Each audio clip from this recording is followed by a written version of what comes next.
Binabati ko po ang ating mga nanonood dito sa ating live. Si Ate Esther Natividad, Ate Merna Makapanas, at Didi rin nanonood sa ating shout out po pala sa mga nasa Nubalitos High Mountain, mga pulis nandyan sila ni at saka babati po kay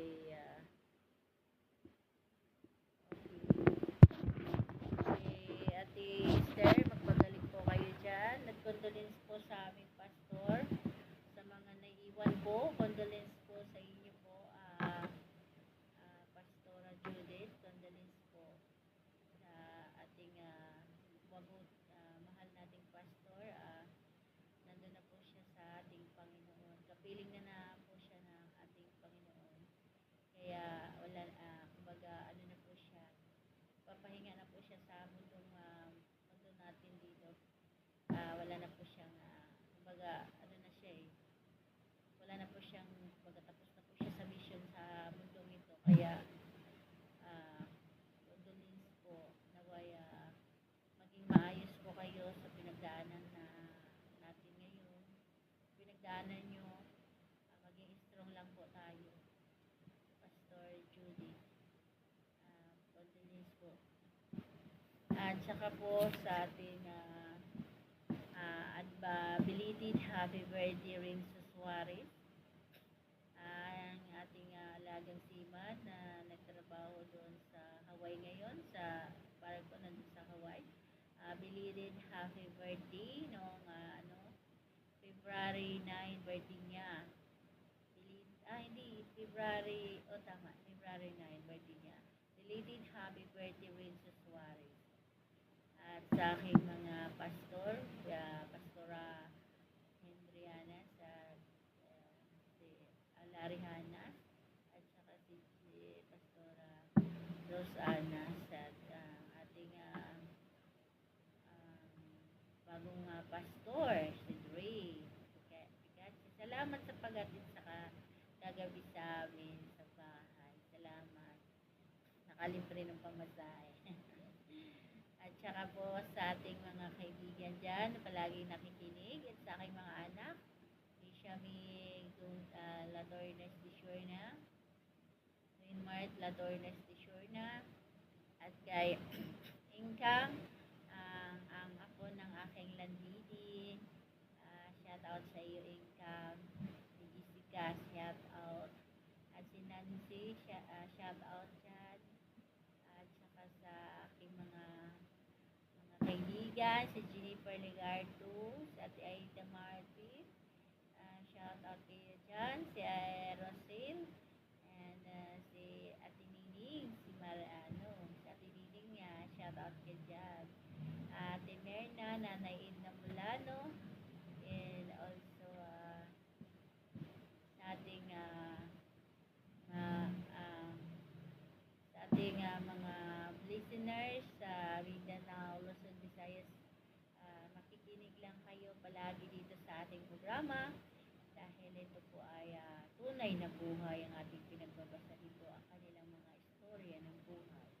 Kung kaya talagang mararamdaman natin ang kanilang mabuhay-buhay dito. At ulitin ko, kung sino mang nais magpadala ng inyong mga story ng buhay, mag-chat lang po kayo sa Facebook ko, Marianit Latornas, o kaya tumawag po kayo sa aking numero 0912-37-979. Kung sino man yung nais magpapapayo sa kanilang mga problema, tumawag lang po kayo sa akin, o kaya mag-chat o magsulat, mag-text sa 0912-37-979. At sa mga negosyo dyan na patuloy na nais ng mag-market at mas sigit na mas makilala ang inyong produkto, mas sigit na mas dadami pa ang inyong mga kliyente, mga buyer, ipiplex natin yan dito. I-promote natin yan sa Radio Bandera at advertise natin yan para mas dadami ang inyong mga buyers and client. Tumawag Tawag lang po sa aking numero 0912-379-979 para ma-market natin yung inyong mga business. I-advertise natin yan dito sa ating radio program sa FM radio ng Central Luzon Radio Bandera 90.3. Okay, proceed na po tayo sa pangatlong story ng buhay ng ating Cinder.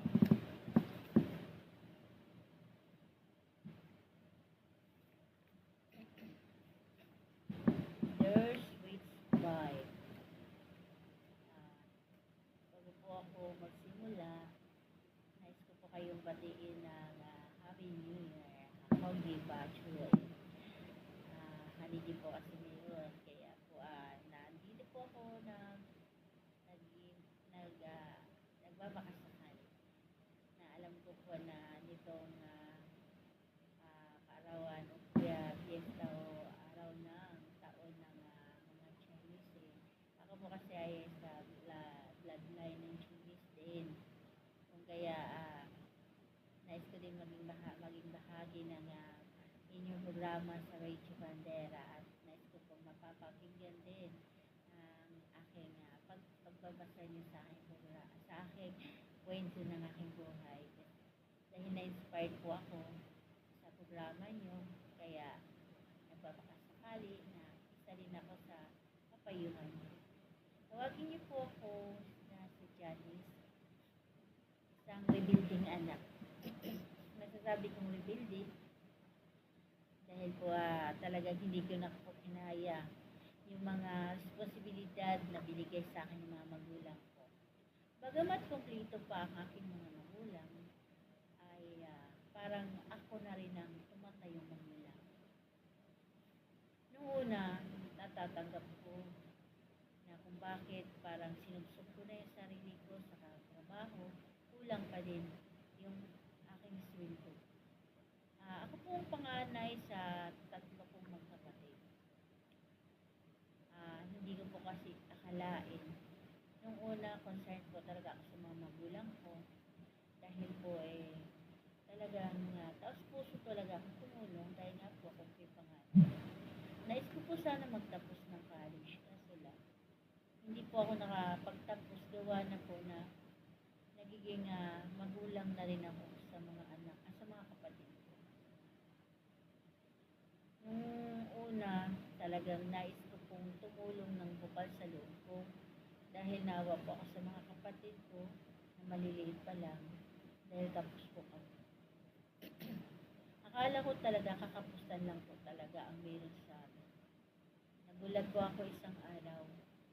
Nung dumating po ako sa bahay, nakita ko po ang dalawa kong magulang, ang aking ama at ina, magkasabay gumamit ng pinagbabawal na gamot. Napaka-tindi ng aking ulan. Ang taas kasi ng respeto ka sa kanila. Ang taas din ng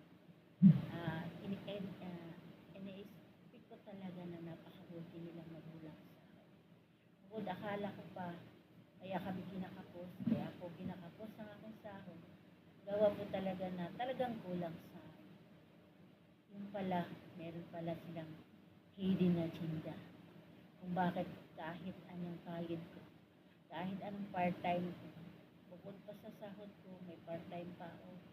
Dahil nagtinda po ako ng kung ano para lang napagbigyan ko at may bibigay ko ang mga pangailangan ng aking pamilya.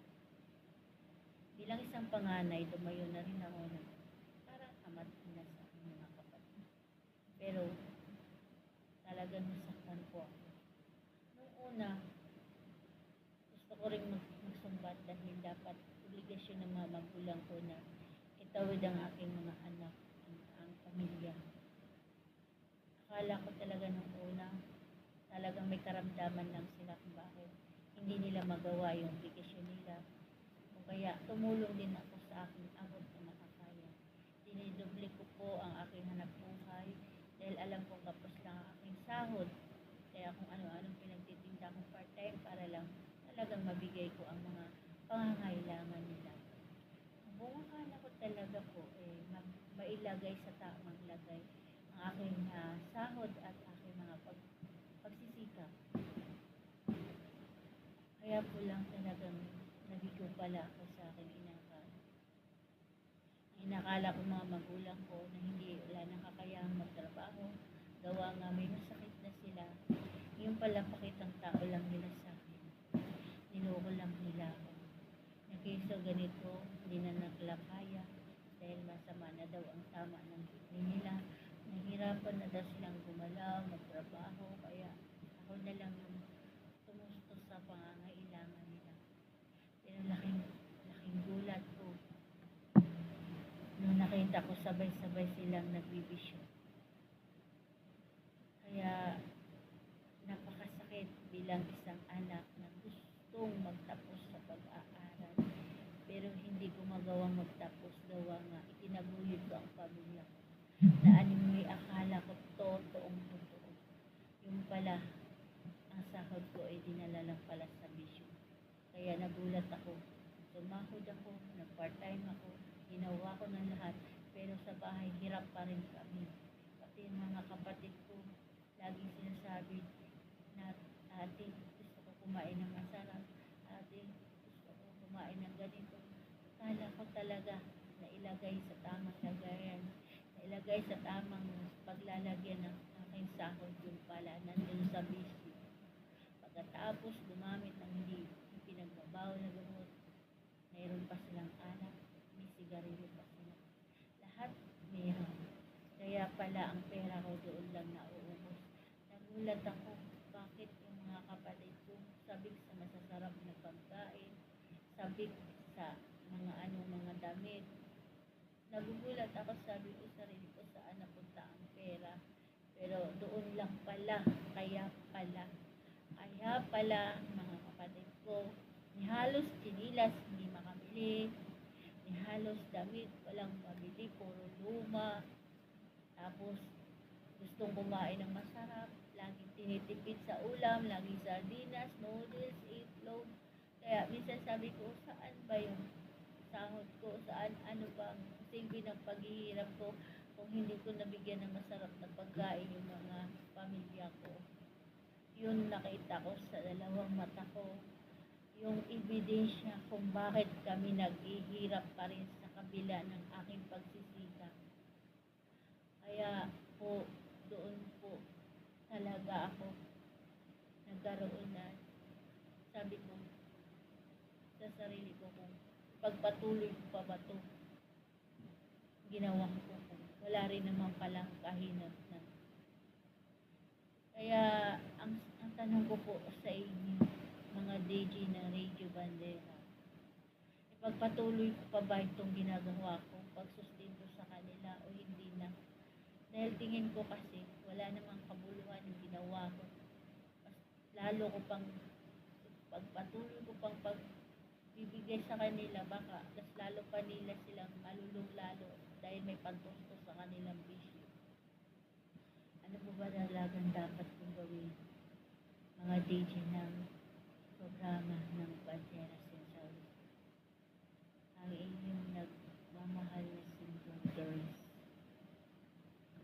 Nakakapagod sa puso naman ito. Grabe naman itong mga problema ito.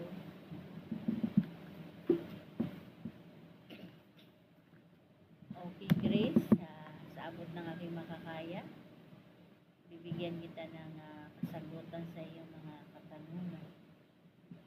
Sa abot ng aking makakaya, pero parang durog na durog na yung puso ko habang nagbabasa ng sulat mo. Pati ako masakit ng puso ko. Napiktuhan ako sa problema mo, Grace.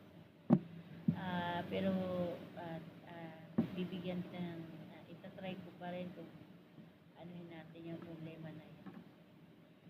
Grace, kung nakikinig ka man ngayon, ito po ang aking payo sa iyo. Naway pakinggan mo ng mabuti. Kung sa tingin mo useless ang ginagawa mo, kung sa tingin mo wala namang halaga ang pinaghirapan mo, hindi naman nila binabalyo, hindi naman nila nilagay sa tamang paglalagyan. Alam mo sa totoo sa ginawa nila, kung hanggat maaari, Grace, bigyan mo ng pagkakataon, huwag ka muna sumuko. Kinakailangan. Panalangin mo mga parents mo. Pagdasal mo sila. Ilulog mo sa may kapal. Isuko mo sila. Suko mo sila. Kasi hindi mo pa tinatry. Hindi mo pa tinatry. I-try. Hindi mo pa tinatry. Gawin mo muna yun bago ka mag-second option.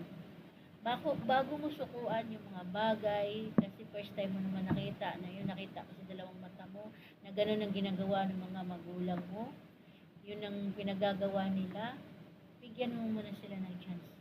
Bago ka gumawa ng panibagong hakbang, bago ka gumawa ng isang panibagong option ng iyong decision, bago ka susurinder, bago ka susuko, isuko mo muna siya sa Panginoon.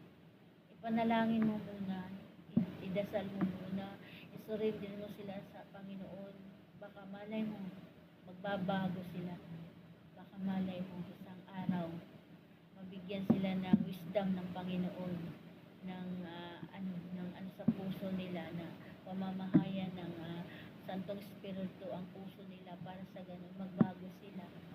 Huwag mo muna silang subuan. Dahil yan, mga magulang mo, ano mo pa rin yan eh. Kumbaga, kung iwasan mo sila, kung layuan mo sila, patuloy pa rin magdurugo ang puso mo, masasaktan ka pa rin kasi part sila ng buhay mo. Mga magulang mo pa rin sila eh. Mga magulang mo pa rin. Kung may desisyon ka na para iwasan sila, layuan sila, subuan sila, masasaktan at masasaktan ka pa rin dahil mahal mo sila. Kaya ka nga nagsikap, diba? Kaya ka nga nagpupumilit na gawin ang lahat para maibigay lang ang mga pangangailangan nila, maging maayos ang buhay nila, di ba? Kaya ka nga nagsisikap kasi sobrang mahal mo sila. Pero nakita mo na ganun, nagtagumpay yung gawa ng kaaway sa kanila. Ang ibig sabihin yan, isurrender mo yung mga magulang mo, pagdasal mo, araw-araw, oras-oras, minuto, huwag kang magsawang manalangin, huwag kang magsawang magdasal, dahil alam ko na darating ang araw na ipamulat sa Panginoon na magbabago din yan. Kasi mayroon ganyan sitwasyon sa amin na nalulung sa sugal yung magulang. Pero dahil sa puro siya dasal, hindi niya sinusukuan ang kanyang magulang. Hindi niya sinusukuan. Hanggang sa dumating ang araw, nayakag na niya sa simbahan, na ngayon, sabay-sabay silang nanalangin, nagsimba, sabay-sabay silang nakakilala sa Diyos dahil sa pagtsatsaga niyang panalangin, sa pagtsatsaga niyang pagdadasal, na naway ang kanyang mga parents ay magbabago. Meron na kasing nangyayaring gano'n, hindi lang isa, hindi lang dalawa, marami na. Kasi ang miracle ng Panginoon, ang himala ng Diyos, kapag ipinagkaloob sa iyo yan, talagang mangyayari yan. Kaya wag mo silang sukuan. Ilaban mo sila sa Panginoon. Ilaban mo sila sa Diyos. Dahil si Lord lang ang bukod tanging makakagawa ng paraan dyan para mabago yan.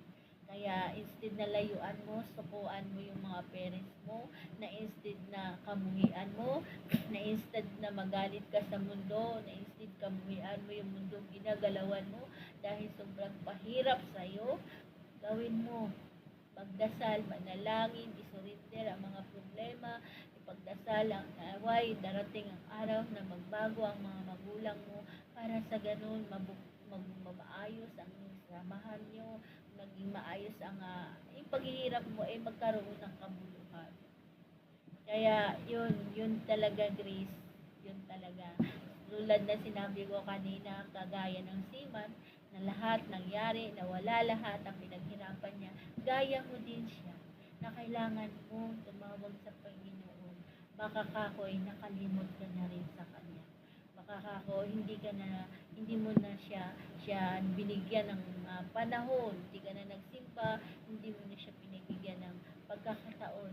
Dapat makilala mo siya ng lubusan ng Panginoon upang makikita mo ang Kanyang magandang plano sa buhay mo. Dapat makilala mo siya ng lubusan upang yung magandang niya sa'yo is ma-appreciate mo na meron pala tayong Ama na nagmamahal sa atin, na nandyan palagi, nakikinig lang sa atin, na nandyan nandyan palagi, handang makinig sa atin, lalapit lang tayo para tayo din ay mabibigyan din ng pansin ng Panginoon. Kasi si God, andyan lang yan. Kaya ito, ang awitin kong ito ay handog ko para sa iyo, Grace.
nakikita naman.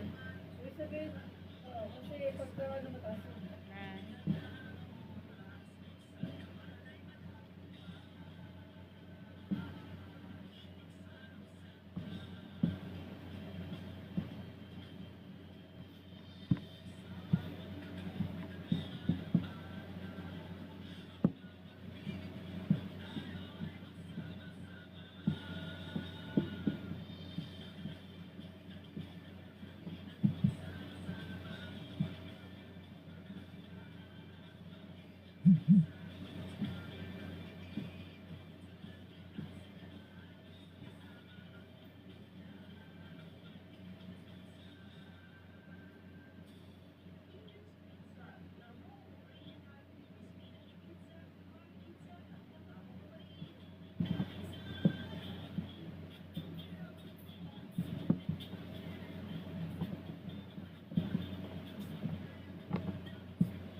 pero sinishare mo yan sa ano ko, Facebook. Share mo Facebook mo. para mapanood na. Nakapag mo yung Facebook mo. Ay, Kasi nakalaw. sa Facebook mo. Mamaya na lang share mo. Yan na, siguro. Ayaw.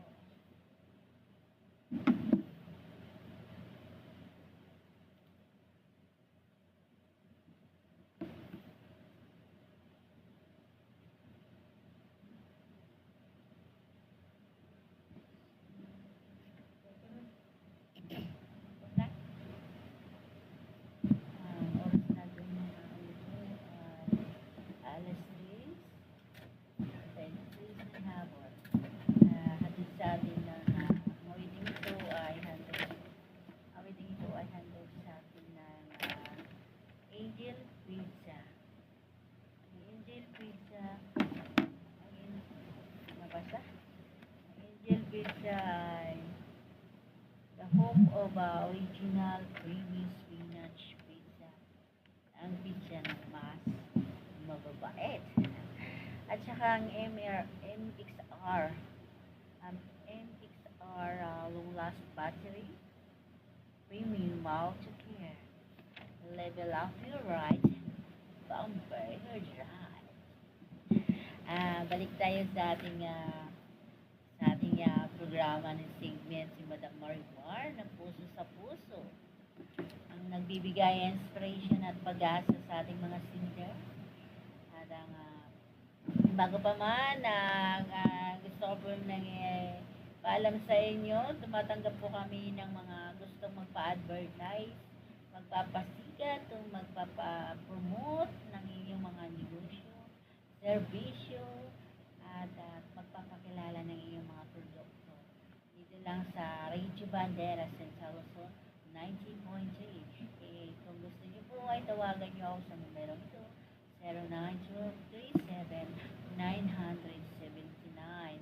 Sa nais na madagdagan ng market sa inyong mga business, sa inyong mga negosyo, at higit na mas makilala pa dahil ang aming radio ay buong Central Luzon ay mapapakinggan sa 90.3 Reg Bandera Central Luzon ay mapapakinggan sa buong sentral ang aming Reg Bandera. At saka hindi maabot sa aming air na radio. Meron naman po kaming YouTube, TikTok at Facebook sa mga hindi maabot ng aming on-air sa radio. Pero sa mga dito lang sa Central Luzon, napaka-clear ng aming on-air sa radio ngayon. Sa tune in niyo po sa 90.3 Radio Bandera Central Luzon ng aming radio. Upang sa ganun ay mas mapapakinggan nyo ng maayos. At sa mga hindi mararating ng aming on-air na live ngayon is mapapanood nyo po kami sa TikTok, sa Facebook, at also sa YouTube. Okay? At ipagpatuloy natin ang ating Cinder dahil ito po talaga ang pinag-aabangan ng lahat, ang ating pinakapaboritong segment ng bayan. Puso sa puso ni Madam Marmar, ang nagbibigay inspiration ng pag-asa ng lahat ng mga singer. Okay? Panibago nating singer. Ito kasi sinamarize ko na dahil binasa ko na lang ito sa chat. Kaya nilagay ko na lang sa maliit na papel at sinamarize na lang natin. Dear Sweet Vibes, ako po ay masugid na tagapakinig ng iyong programa sa Radio Banderas, Central Luzon 90.3. At ako po ay masugid na taga-subaybay sa inyong programa.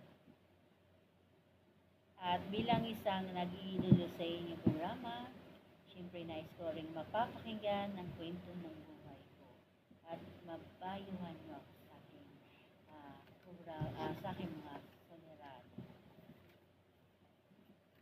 Tawagin niyo po ako sa pangalang Rose, isang anak na nagre-rebelde sa isang magulang, sa mga magulang. Bago niyo po ako husgahan sa aking kwento, sa aking sinabi ngayon, payagan niyo po muna akong pakinggan ang buong story ng buhay.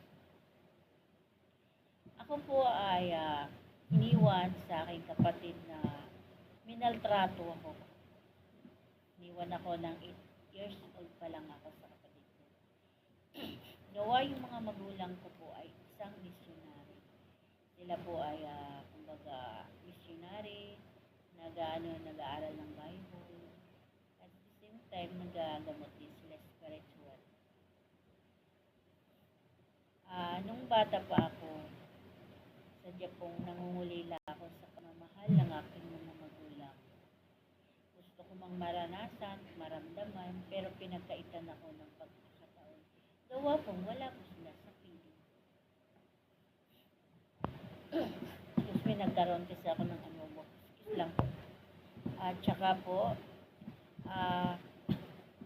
hindi po maiwasan po bilang isang bata at musmos, naiinggit po ako sa mga kumpletong mga magulang na sa tuwing umakyat sa kanilang stage na pagkaroon ng medal ay tuwang-tuwang mga magulang. Samantalang po ako, kahit po ako ay merong medal, hindi ko po maranasan ang ma-appreciate ng magulang kung wala po sila sa piling ko. Ang daming mga bagay na wala at mga bagay na inaasam ko pero hindi ko mararanasan. Tulad ng isang anak na nangungulila ng pagmamahal ng mga magulang. Pangarap ko na lang yun kasi hindi ko naranasan. Umabot po ako ng ilang years. Naranasan ko po ulat sa pool pa lang ng grade 2. Naranasan ko po ang pagmamaltrato ng aking kapatid. Wala po akong karapatang magpahinga. Wala po akong karapatang magkasakit. Nawa po pag nagkasakit po ako, nasabihan po nila ako na nag-aartista lang na. Nagkukunwari, nagpe-pretend, nagkagawa-gawa lang daw. Kung kaya't hindi nila maintindihan, dahil sa hindi ko kaya, pinilit kong pagpahinga. Pero walang alam gawin ng kapatid ko kundi sambunutan ako, sipain ako, gulong doon, gulong dito, bugbog sa haligi, bugbog dito, sambunot doon. Sa isang pagkakamali lang na sinabi ko na masakit ang ulo ko. Hindi nila matanggap na masakit ang ulo ko. Kaysa daw, nag-aartista lang daw. Imbis na magpahinga dahil sa makit ang ulo, ang natanggap ko pambubugbog. Kaya hindi ang sa naranasan kong pagbubugbog, pagmamaltrato, dumubli ang sama ng loob ko sa akin mga magulang. Okay lang sana kung hindi ko naranasan ang pagiging maltrato. Maintindihan ko pa sana. Pero dahil sa naranasan kong pagmamaltrato sa akin ng aking kapatid, ang galit ko sumobra. Sobrang galit ko sa aking mga magulang. Dahil bakit pinagkatiwala nila ako sa kapatid ko na animoy ang trato sa akin ay hayop. Bukod sa bugbugin, bugbog pa sa trabaho. Pagka nagka-problema, kahit kunting pagkakamali, sobra-sobra ang nadatnang ko stress. Isang araw, nagkaroon ng problema na hindi ko na maintindihan kung ano yun. Basta ang alam ko lang, ikinulong ako sa kwarto, hindi ako pinapakain ng 2 araw.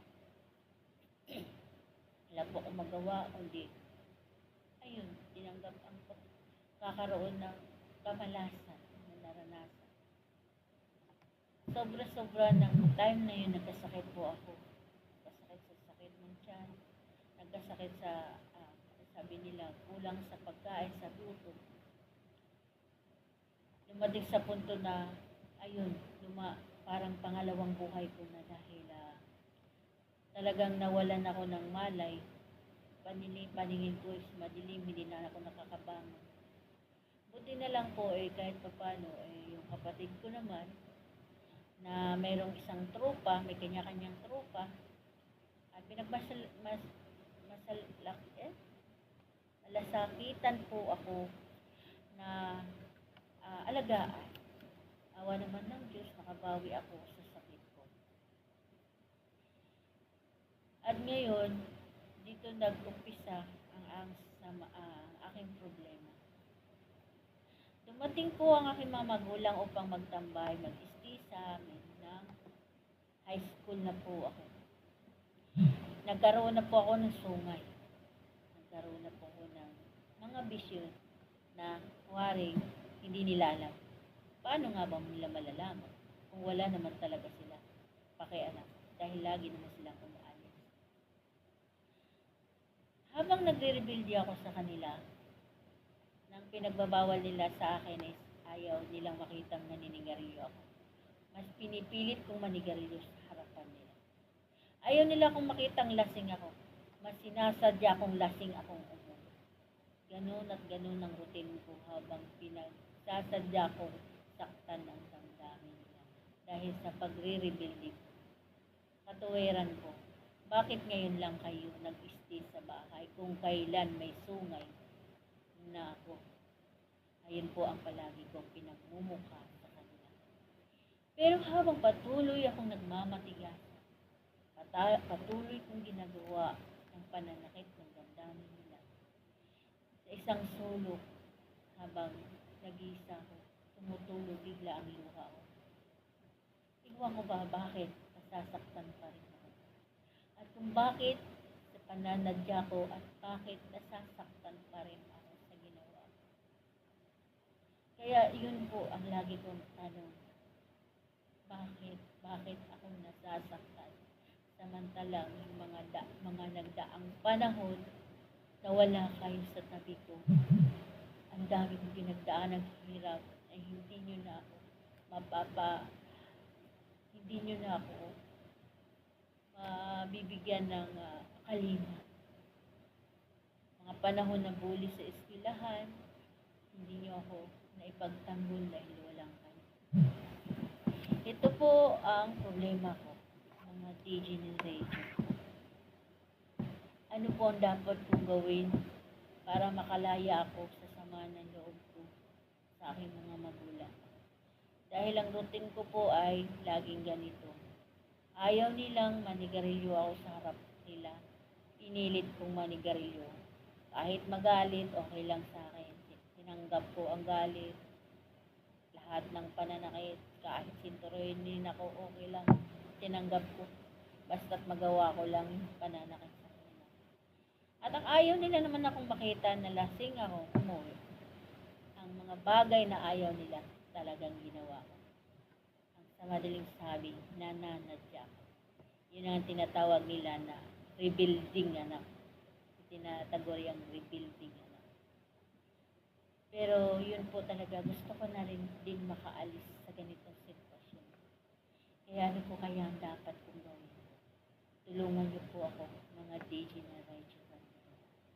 Ano ba talaga ang pwede kong gawin para makaalis ako sa mga nakasanayan ko ng gawin, nasaktan ng magulang. Wala pa naman tayo mga caller, kaya ano muna tayo, tsaga-tsaga muna tayo na ano natin, ang ating sender na si Rose. Okay, si Rose. Tawagan natin daw siyang Rose. Rebuilding anak. Ayun. Rose, ramdam ko yung pinagdaanan mong hirap, Rose, kasi parang related talaga ako. Para talagang pinamukha talaga sa akin tong kwento mo talaga. Kasi hindi lang naman talaga ikaw nag-iisa. Maraming ganyang sitwasyon, Rose, sa ating mundo ngayon. Marami. Hindi ka lang nag-iisa, marami tayong ganyan. Kasi ako din, pinagdaanan ko rin yan, Rose. Nag-rebuild din ako sa magulang ko. Pero sa pagre-rebuild ko, wala naman akong napala eh. Wala naman nangyari. Wala naman nagbabago. Ganun pa rin naman. Kaso lang, di ba, nasasaktan ka rin? Kasi nga, magulang mo yan eh. Pag gusto nasaktan mo yung magulang mo, masasaktan ka din. Connected kasi yan, Rose. Connected tayo sa magulang natin. Kahit sadyain nating manakit, pati tayo masasaktan din. Kasi pag nasaktan sila, nasasaktan din tayo. Para din tayo natutultyo, gano'n. Kaya, yung pagre-rebuild mo, wala talaga akong tanging maisasagot sa'yo. Paulit-ulit lang gano'n ang pagre-rebuild natin sa ating mga magulang. Kung nailabas mo na, naipaliwanag mo na sa kanila kung ano yung mga nangyari, bakit ka naging gano'n, ilabas mo, sabihin mo, bakit gano'n kasi po, yung mga panahon na wala kayo, nung mga panahon nagkaroon ako ng medal, wala naman naglalagay sa akin, nasasaktan po ako, naiingit po ako sa aking mga klase, dahil sila may kompletong magulang na-appreciate ang mga paghihirap na pagbibigay ng magandang grade. Ako wala. Sabihin mo, ilabas mo lahat, Huwag mong kimkimin yung galit mo sa puso mo.